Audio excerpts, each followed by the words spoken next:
Hi, it's Michelle McDonald. We're here at the Family Innocence Monthly Social, and we're here with Sister Theresita Donach, who I've known for many years, and she was my cousin Gail. Do you know Gail? Gail's teacher. At what grade? 8th grade, St. Joseph's in Norwich, and we stayed connected. Yeah, and then now she stayed connected with me for several years now. And I just want, we're going to say a few words about the Advent season, and we're here with a group of people. And why don't you say what you just said? Michelle suggested that we do a toast. Not that I'm not familiar with that, but I think that at this point we could perhaps for one moment just take a moment of silence and ask that the words that I share with you today are God's words and not my words.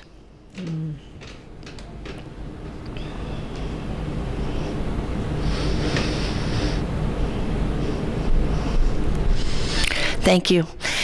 I just, when Michelle asked me to come and share, I was kind of excited. I was really excited because I got a chance to see Michelle. And my wonderful friends Tim and Kathleen, I was just excited to be able to come and see them in Minnesota after having quickly moved to Chicago.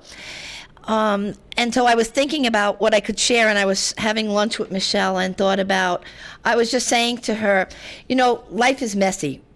Family life is even messier. And I want to know more about your project so I could understand. And I'm a pretty good PR person, so I'd like to pass on the news and the word about what's going on, but I need to know what I'm saying and what I'm talking about. And so I said to her, you know, Michelle, the Holy Family, people look at, it's that time of the year, it's Christmas, you know, and people look at the holy cards and the Christmas cards, and it's snowing in Bethlehem, which it doesn't do a lot. And there is the scene where it looks just so plasticky, you know, and if you really think about it, Mary was one of the first unwed mothers. Joseph was a stepfather. And when they had to flee into Egypt, they were all immigrants. So if you look at all of those issues today, the issues that we are really having in family life, and it's messy. And you know, you can look at it and say, oh, I could never be like the Holy Family, when sometimes we're really close and really associated to that.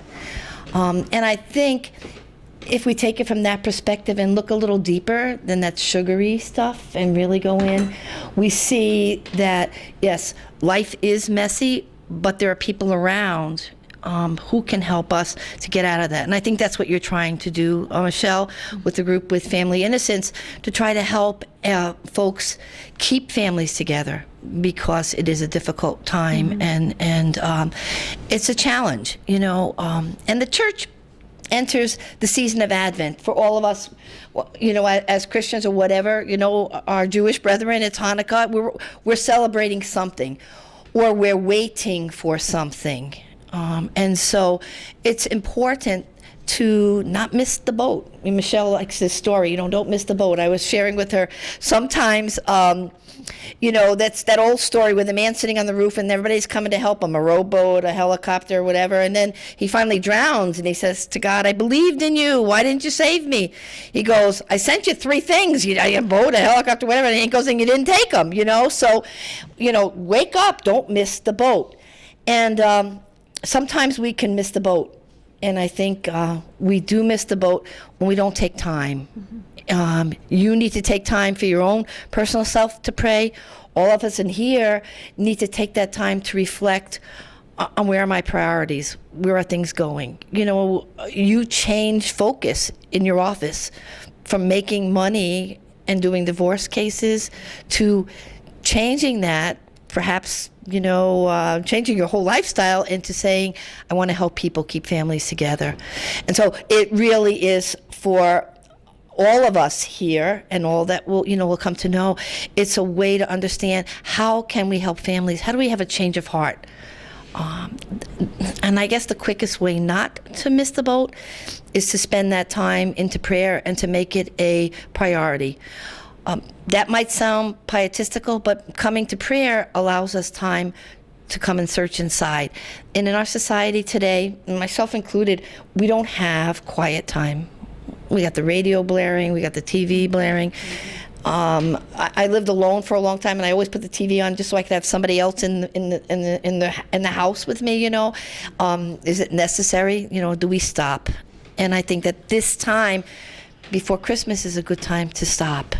And can we take the time?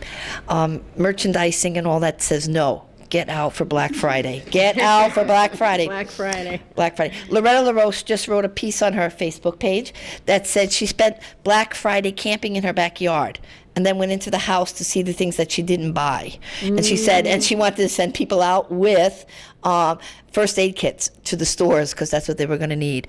But again, I mean, we make a joke of it, but again, where are the priorities? Do we want less or do we want more? Mm-hmm. And you had shared with me a quote that you had heard where, you know, trust is like a glass that's broken.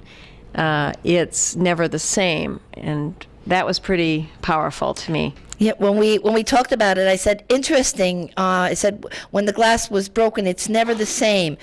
It doesn't say it can't be repaired. It just said it's never the same. So even though trust can be broken, it'll be changed, but things can happen. And I never realized that until I quoted it to Michelle, and I said, wow, isn't it funny that they said it'll be changed? Mm-hmm. And so there's still hope. I think there's more hope than we allow ourselves to have. And I think that's it. We don't allow ourselves to have it. We've become perhaps a hopeless society. Everything, you know, the popes have said many times, you know, we're a society of death, not of life, you know. Mm-hmm, and mm-hmm. And I don't mean just right to life, I mean just life in general. And thank God for Pope Francis, because I think he's helping us to turn a lot of things around. Mm-hmm, mm-hmm. And we're hoping Pope John Paul II from the heavens is turning things around for families in Minnesota and everywhere. Thanks, sister. Okay, you're welcome, Michelle. Thank you.